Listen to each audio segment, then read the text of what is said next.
Today we are going to talk about two very common mistakes that many users will make when they set up an off-grid inverter for first time. You have to follow this procedure every time you have an off-grid inverter like this one. I need to remind you that an off-grid inverter is not a hybrid inverter. It pushes power from one side to the other and it doesn't feed back to the grid. So this video applies only to off-grid systems.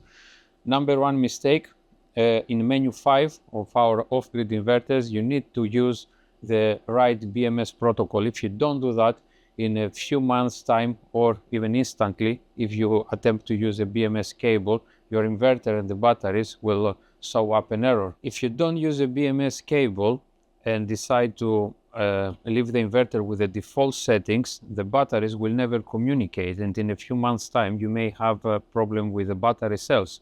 So first things first, you have to make sure that in our menu number 5, you will always select the appropriate protocol. And I have to tell you that there is a library with different protocols that you can use.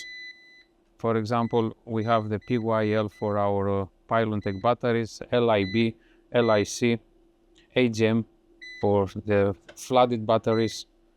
This is user-defined settings, and this is the PYL for Pylon-Tech battery. So that's the first step in your setup.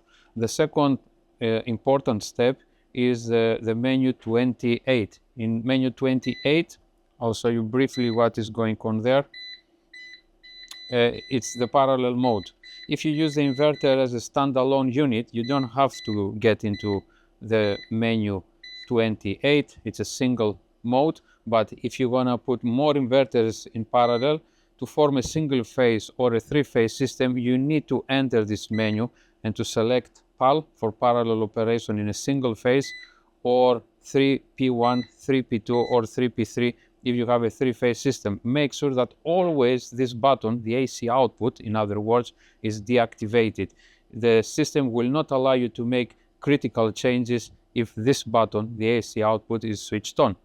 So thank you very much for watching this video, and always remember to follow the instructions in the manual before you set up a system.